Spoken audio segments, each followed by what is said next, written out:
Chapter 10 of Tales of the Trail by Henry Inman. Recording is in the public domain. Chapter 10 Judge Lynch's Court at Whooping Hollow Part 2 Tom Bradford smiled at Jack's earnestness and looked him squarely in the eyes and said, "Why, you must be insane, man. Cal Jones's cabin is right on the highest point of the divide. If you were out on my porch, you could see it from here. You ain't crazy enough to suppose that a murder would be committed at such an exposed place, and everybody in town not know it in 10 minutes. And as for Ike Podgett, Ike Podgett! Why, man, Ike Podgett is one of our best citizens, one of the most enterprising men in the place. Always has plenty of money, spends it freely, too. To be sure, he gambles some and drinks. Who don't? They are mighty few, you know that. He don't come to town very often, stays at home a good deal, but then he's got a fine paying claim, and works it for all there is in it. At least, that is what he tells all of us here in town. Ike Podgett, that's a good one, I swear." Jack's eyes snapped as Bradford laughed in his face. He was getting mad at the manner in which his statements were being received. He grew very red and blurted out, "Ike Podgett ain't home now, is he?" "No," answered Bradford. "He's gone bear hunting with a lot of the boys. Been gone several days. Won't be back for a week yet. They were going as far as the Spanish Peaks." "His'n is a mighty lonesome place, ain't it?" queried Jack. "Yes," answered Bradford, "a mighty lonesome place. I don't see how he can live there. Such a rocky, dark canyon. Hardly a ray of sunlight enters there until late in the afternoon. But he says he loves solitude and don't like neighbors too near." "I'm his closest neighbor, I reckon," interrupted Jack again. "I believe you are," replied Bradford. "He's married, though, ain't he, to a Spanish woman? Only a child, appears to me. I've seed her once or twice." "He's got a woman out there with him. Don't know whether she's his wife or mistress. We folks here don't bother our heads about such matters. It's none of our business. She's Mexican, though," answered Bradford. "But why," continued he, impatient and disgusted with the interview's length, "why do you ask these ridiculous questions? I have no time to waste." He then petulantly rose, knocked the ashes out of his pipe, evidently tired, and determined to end the matter right there and get rid of his annoying visitors. "'Cause, Tom Bradford," slowly and solemnly replied Jack, at the same time getting up from his chair, too, and putting his mouth close to Bradford's ear, he hoarsely whispered, "'Cause Ike Podgett is the murderer of Jemuel Knaggs, anyhow, and why not all the others is the missin'?" "My God, man, what do you mean?" excitedly asked Tom Bradford, suddenly wheeling around and placing both of his hands on Jack's shoulders. "Tom Bradford, I mean 'zactly what I can prove, and ter tell this hyar is what has brung me this hyar cabin." "Hold on," cried Bradford, violently agitated. "You must prove it, must tell all you know. But in the presence of others. Wait, sit down here. I'll be back directly, and bring someone with me. Wait!" And Bradford rushed out into the street in a terrible state of excitement. He returned in less than 20 minutes in company with a short, thick-set, grizzly veteran miner, a man of about 60 years of age. This was Old Man Bartlett, better known, however, and generally accosted as Judge, because he had so frequently presided over the locally instituted courts in the diggings everywhere he had been during his long career in the mountains and on the plains. He was regarded by everybody as the most level-headed, honest, and discreet man in the whole range.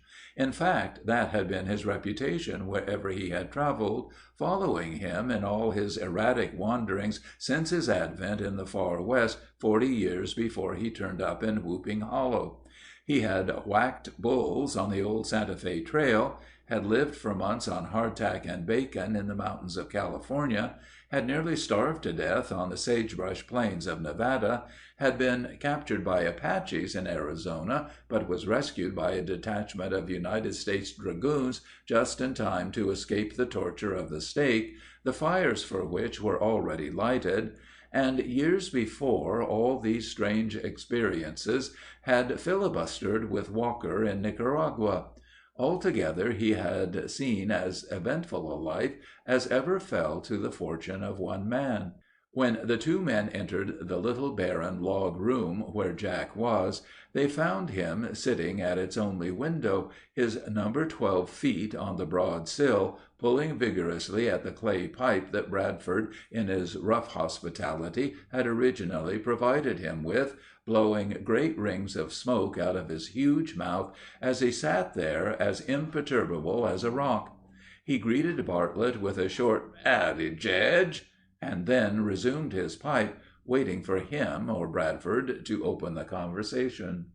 Old Sam pulled an enormous plug of Navy tobacco from his hip pocket, tore off a liberal portion with his teeth, rolled the immense quid over in his mouth several times, and then, looking earnestly at Jack as if to measure him in his mind, said, "Jack, Bradford's been telling me some mighty queer stories. Ike Podgett a murderer? I don't believe a word of it.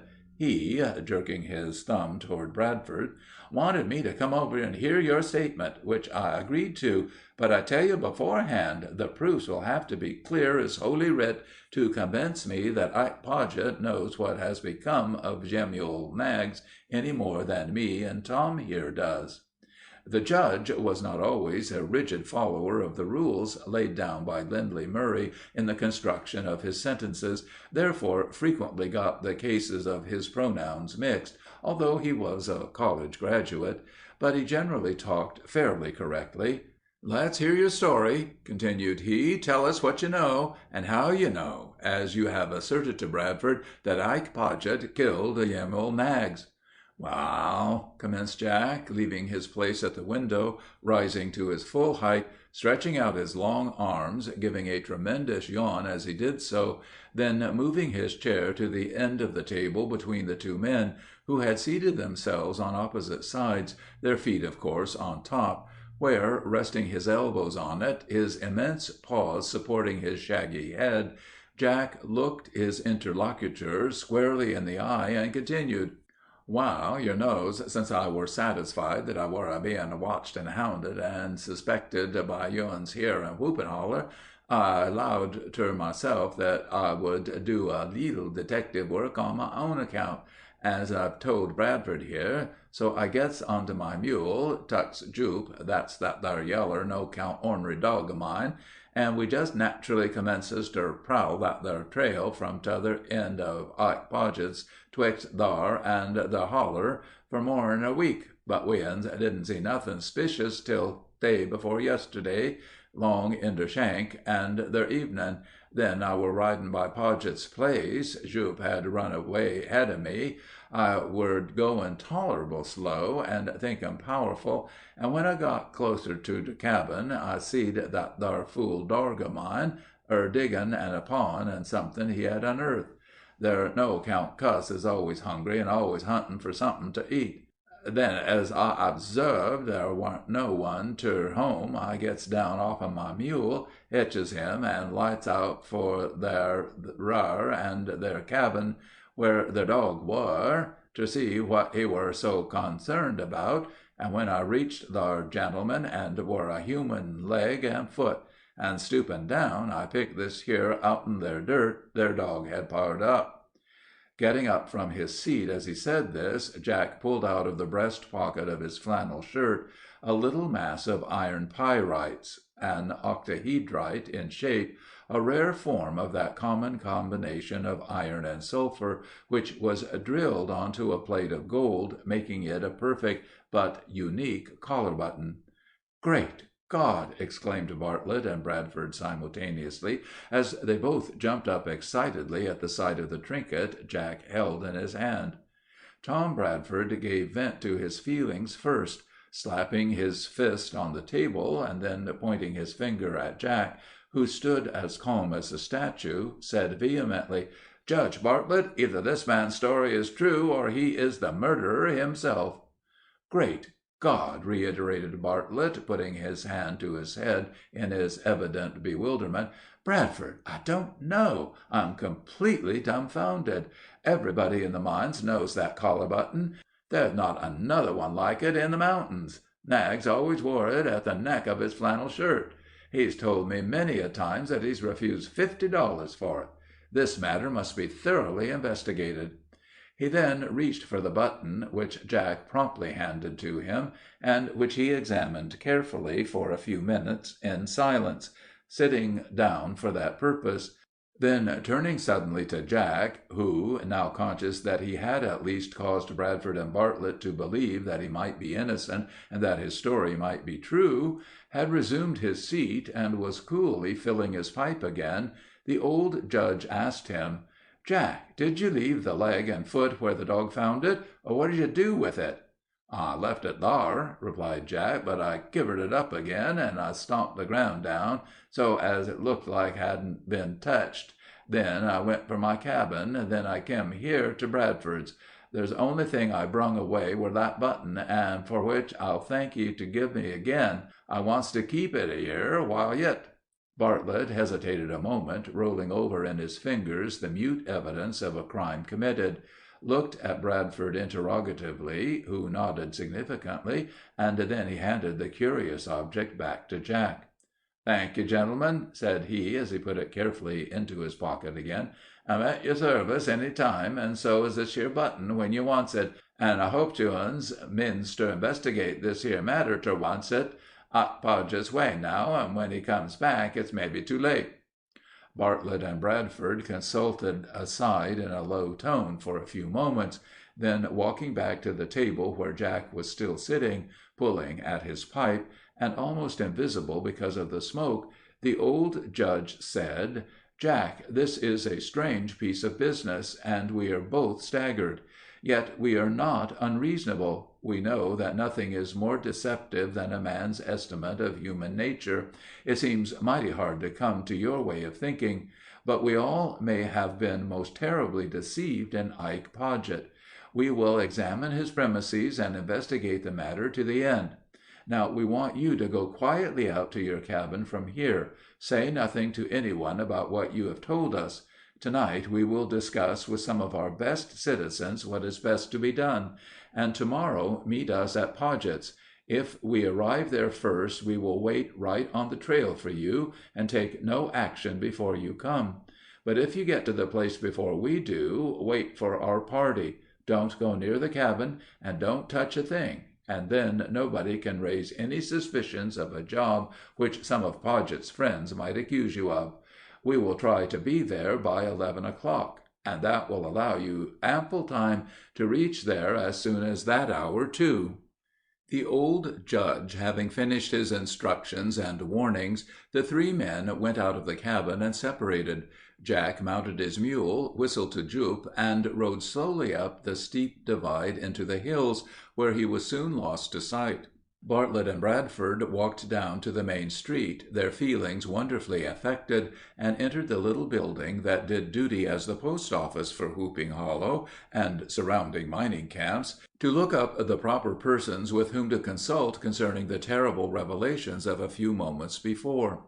That evening, just after the candles were lighted, Judge Bartlett, Tom Bradford, Dr. Chase, and Issachar Noah, the last of whom was postmaster, met in the little rectangular space behind the rude rack of letter boxes in Noah's store, to formulate plans for their trip on the morrow to Ike Podgett's cabin, the bloody story concerning it having been imparted to Noah and the doctor when Bartlett and Bradford came downtown that afternoon, immediately after their interview with Jack. A little after daylight next morning the four prominent citizens of Whooping Hollow, who had secretly met at the post office the previous evening, were well on the trail to Podgett's. They had only 23 miles to go, but the zigzag up to the crest of the divide was so rocky, rough, and precipitous that they were compelled to wind their animals every few rods. Consequently, the trip was so fatiguing to both men and animals that they did not arrive there until nearly noon. Podgett's cabin, one of the better class, roomy, and adorned with a veranda, was situated in the most God-forsaken looking region imaginable. There was not a tree, bush, or any vegetation, not even a cactus, in sight. It was hidden among great water-worn columns of lava, which so completely enveloped it in their ominous shadows that only late in the afternoon the sun's lingering rays, low upon the west, entered the gloomy canyon in which the isolated cabin was located. "God in Israel!" said Issachar Noah, a favorite expression of his when excited. "How can a man content himself in such a spot as this? I wouldn't live here for $100 an hour," he continued, as he surveyed the dismal surroundings of the barren and repulsive place. "Some men love solitude," said the doctor, as if in response to Noah's comments. "I know many natures among my acquaintances in the East who could be perfectly happy in such a sequestered spot as this. To them, solitude is the nurse of enthusiasm and—" "Great Caesar!" interrupted Tom Bradford, destroying at once the thread of the doctor's philosophy. "See those wolves!" at the same moment pointing with his quirt to half a dozen or more of that large, gray, mountain species that were scampering over the angular lava boulders up the canyon in the rear of the cabin. These animals had not before been observed, because the party from town had seated themselves on the trail immediately in front of the hut, upon their arrival at the place. They had not ventured any nearer, in accordance with the agreement made at the conference held in Tom Bradford's room, that neither the party nor Jack was to investigate alone, but together. In a few moments the cause of the wolves' hasty retreat made its appearance in the shape of the one-eyed, tailless dog Jupe, slowly shambling around a curve in the trail, closely followed by the gaunt, angular figure of Jack, seated on his mule. As he approached, the party from Whooping Hollow, who were reclining on the rocks, scattered on the trail, rose, while Jack, dismounting, hitched his animal to a boulder, and, saluting all with a "Howdy, gents," he joined them. Then, without further talk at that moment, they proceeded to the rear of Ike Podgett's cabin, piloted by Jack. They soon arrived at the spot he had told Bradford and Bartlett of, but the moment he cast his eyes on the place, he exclaimed, "Great heavens, the wolves have been here!" The earth was torn up, and lying on the edge of the shallow grave, sure enough, were a human leg and foot, the same described by Jack, which he had reinterred, but which the wolves had again dragged out of the hole. "Well, I'm—" ejaculated old Sam Bartlett, as he contemplated the horrid spectacle, and he vigorously mopped his bald head, out of which the perspiration now oozed in great beads, with an enormous red bandana. "There's no question about that leg and foot," said the doctor, as he stooped and picked up the ghastly objects to examine them more closely. "They're human, no getting over that; but whether they belong to Yemuel Nags, of course I can't say." Pulling them out of the soft dirt, he found clinging to the end of the femur a piece of cloth of some kind, which, the instant Tom Bradford saw, he took in his hands, held it up, and exclaimed, "Well, this is the last straw that breaks the camel's back for me." All could see that it was the fragment of a blue flannel shirt, its broad collar with the buttonhole torn apart. "A piece of Yemuel Nags' shirt, or I'm a liar," solemnly said Issachar Noah, as he gazed on the bit of telltale garment. "He always wore that kind," continued Noah. "I sent to St. Louis for them myself for him. That is part of one of them." The astounded party, upon this confirmation of Podgett's guilt, looked at each other in silence for a few seconds. Then Bartlett, breaking the awful stillness, said, "Gentlemen, I've seen enough here. Let's go and examine the cabin, which we've got a right to do now, as law-abiding citizens, after such damnable revelations outside of it." On entering the cabin, effected by the colossal Jack making a sort of a side lurch against the door, which immediately flew off its hinges at his first essay, they discovered in the corner of the room used as a kitchen a spot where the dirt floor seemed to yield a little to the pressure of their feet as they walked over it, appearing as if it had been disturbed quite recently. Searching for some implement with which to examine the suspicious corner more closely, they at last found a spade hanging on a peg in the wall of another apartment, evidently the sleeping room. Here and there were evidences of a woman's occupancy. Under the bed a number 1 pair of shoes tantalizingly obtruded. On the bed itself a corset was lying, where it had apparently been hastily thrown off by its petite owner, and suspended from some hooks in the logs forming the side of the building were several skirts and other portions of female apparel.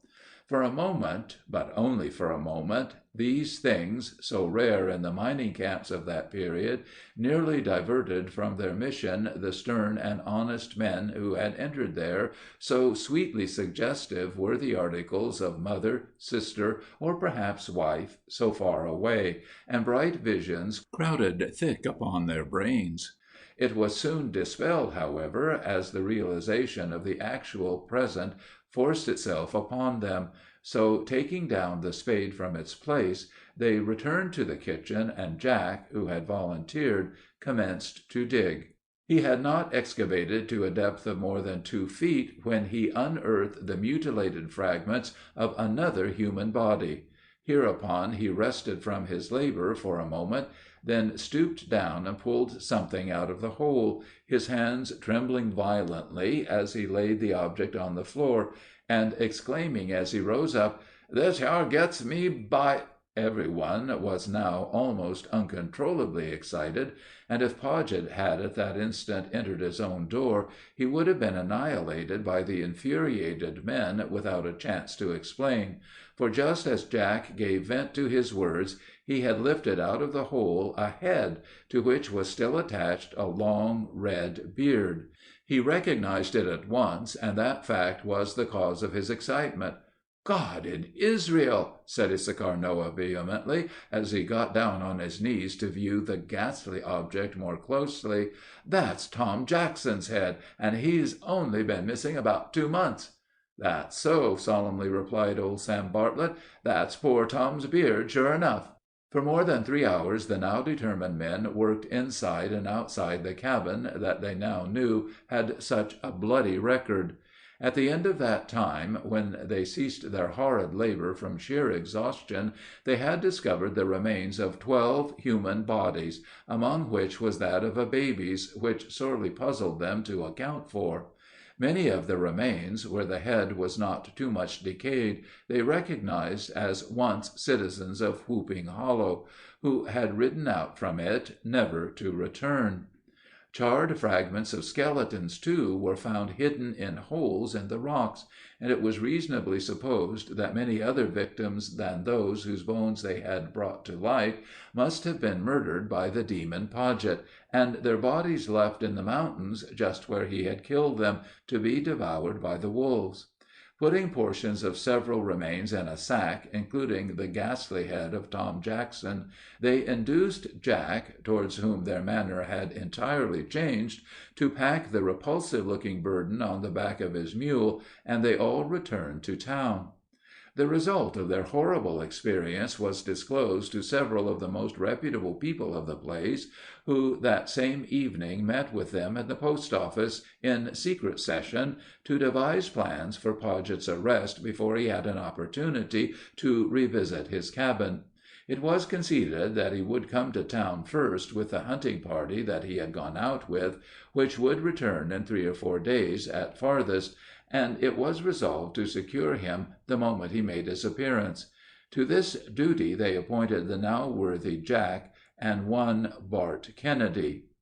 On the afternoon of the 4th day after the meeting, Podgett rode unsuspiciously into town with his companions, and the instant he alighted from his mule, found himself locked in Jack's vice-like embrace, who, with others, had been anxiously watching for his coming. He was at once secured in a little log building, and carefully guarded by 2 plucky Irish miners, who had volunteered their services, for by this time all the law-abiding elements of Whooping Hollow had become acquainted with the sickening discoveries at the wretch's cabin. Paget thus safely under bolt and bar, a committee was sent over to Sandy Bar to interview his Mexican wife or mistress, whose people lived somewhere in the mountains near there, as it was learned that she had gone home. They found her with her father, a widower, who could speak nothing but Spanish, nor could she speak English at all.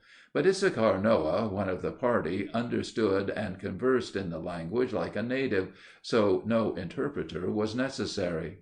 The girl was very young, very pretty, but apparently too youthful for either wife or mother.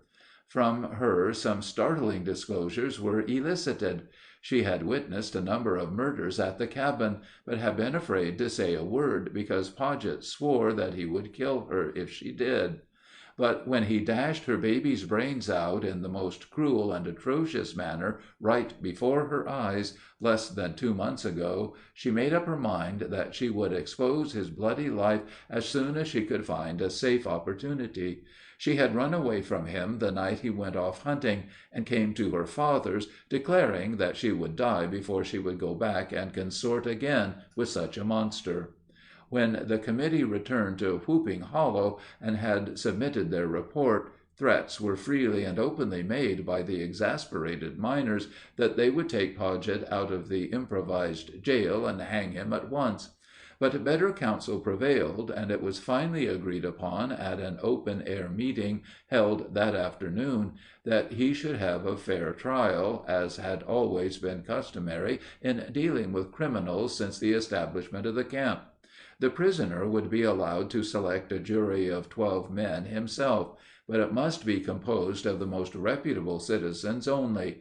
A judge should be elected by the crowd, he to appoint someone competent to prosecute, and another to defend. As soon as the preliminaries were agreed to by the now excited mob, George Burton's General Outfitting Store was selected for the courtroom, and the trial set for 8 o'clock the next evening. In that community no such thing as the law's delay was brooked, and citizens of Whooping Hollow believed in swift, stern justice on all occasions. Long before the hour appointed for the trial, the crowd began to collect, and by 7:30 the little room selected was packed to its utmost capacity. On the outside of the building, compelled to remain in the street, was an indignant, determined mob, numbering more than 3 times as many as were inside, surging backward and forward, making night hideous with their yells, blasphemous remarks of impatience, and muttered threats of getting even with him, having his heart's blood, etc. Both outside and inside of that rough log cabin was gathered as motley and as hard-looking a crowd as ever got together in the mountains anywhere. It was a strange admixture of ignorance, manhood, vice, virtue, and villainy. Some of the truest men that ever lived stood there, and some were there, too, as deeply dyed in crime, if the truth were known about them, as Paget himself. Miners, merchants, gamblers, and Mexicans were mixed up promiscuously, but their determined faces and show of revolvers spoke more eloquently than language that there wasn't going to be any fooling on the matter. The dingy-looking room improvised for the purpose of the court was lighted by 6 tallow candles, which shed a dim, sallow haziness over the piles of bacon, picks, shovels, canned fruits, and other miners' goods stored there, and upon the hard-visaged men who had assembled there to mete out that justice which they believed had been already too long delayed. The red flames of a blazing fire, made of dry pine knots, nearly as combustible as powder, occasionally shot up the throat of the huge chimney, built diagonally across one corner of the room, whenever a fresh armful was thrown on by the 2 boys appointed to that office for the time being.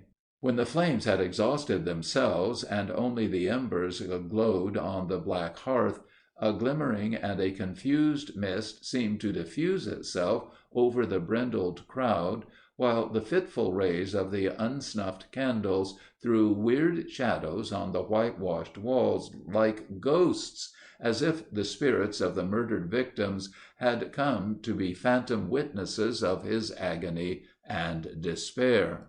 Old Sam Bartlett, as usual, was chosen judge without a dissenting voice. A pile of bacon, packed in gunny sacks and elevated 4 or 5 feet above the floor, on which Bartlett, with his legs dangling over the side, sat, constituted the official bench. The jury, composed of the best men in town, sat on the right of the judge, on boxes, nail kegs, sacks, or anything that came handy. Ike Podgett, the miserable man for whom all this strange proceeding was instituted, crouching on the dirt-begrimed floor between his 2 determined guards, rivets his eyes on the resolute men before him, distracted alternately by hope and despair; for he now feels the enormity of his guilt, and knows in his cowardly heart that he deserves death right there, without the least show of mercy. Tom Bradford was appointed to prosecute the case, and a young man, Enoch Green, who had been graduated from the law school of Yale 2 or 3 years before, was appointed to defend Podgett. In a few pithy sentences, Judge Bartlett explained the object of the gathering, and reviewed the terrible crimes that had been traced to the accused den in the lonely canyon. He pointed to the ghastly remains and charred fragments of human skeletons piled upon a rude table in front of the jury, which he told them in wonderfully expressive language had been dug up in his own presence inside of Podgett's cabin, and found among the rocks in the vicinity of the accursed place. The indignant old man grew almost eloquent in his recitation of the prisoner's damnable deeds, and a deathlike stillness pervaded the crowd as the words fell hot and earnestly from his lips, only broken now and then by the convulsive click of a revolver as the excited feelings of some pugnacious individual intensified under the judge's burning remarks. But for his admonition of their promise to give the miserable wretch Podgett a trial, in all probability the proceedings would have been ended before Bartlett closed his remarks. Tom Bradford, in his argument as the legally constituted prosecutor, merely reiterated in a measure what the judge had so forcibly expressed, but he scathed Podgett in a fearful manner, working up a more exasperated feeling, if that were possible, than existed before, and when he had finished his address he called his witnesses. The doctor was first to testify, but he confined his evidence to the character of the charred bones, settling beyond the question of possibility that they were human. Willow Gulch Jack then appeared, and upon him all eyes were concentrated as he related to the jury the simple story. He described accurately, with a dead coal taken from the fireplace on the top of a cracker box, the location of the cabin, its surroundings, and the position in which the several bodies were found, particularly that of Yemuel Knaggs, a piece of whose blue shirt and curious collar button he exhibited, the latter being recognized by nearly every man present. He made a graphic, if not artistic, sketch with his rude pencil, and its effect upon the jury and spectators was manifested by expressions addressed to Podgett more emphatic than elegant. Issachar Noah was the next and last witness called for the prosecution. He related in an impressive and convincing manner, as chairman of the committee, the interview with the young wife or mistress of Podgett, which was received by his listeners with that faith in its accuracy comparable to the high character of the man. Then young Green, the counsel appointed for the defense, though he had not a single particle of evidence to offer, and convinced of the deep villainy of his brutal and inhuman client, felt it incumbent to make an appeal in his behalf. This he did so eloquently, and built up hypotheses so rapidly, that some of the rougher elements, afraid that his efforts might be effectual, became rather demonstrative, and crowded around him in a somewhat threatening manner. They were quieted, however, by a few positive words from old Tom. It was a rather decided, but not particularly pleasant compliment to the youth's forensic ability. When the defense had closed its wonderfully ingenious argument, the judge made another of his significant addresses in his charge to the jury, and a little after midnight he submitted the case to them. An awful silence prevailed for a few moments while the 12 men put their heads together and consulted in a low tone without leaving their seats. Presently they all rose, and their spokesman, turning to the judge, uttered only one word: "Guilty." Then, at a sign from stern old Sam, who immediately came down from his pile of bacon, the two determined faced miners, with Podget between them almost paralyzed with fear, walked out into the night, followed by the crowd, who fired off their pistols, and made the very hills tremble with their demoniacal yells. The early morning sun, as its rays entered the narrow valley, shone upon the lifeless body of Podget, where, suspended by the neck from the limb of a huge oak tree on the main street of Whooping Hollow, it slowly oscillated at the sport of the warm south breeze. Chapter 11.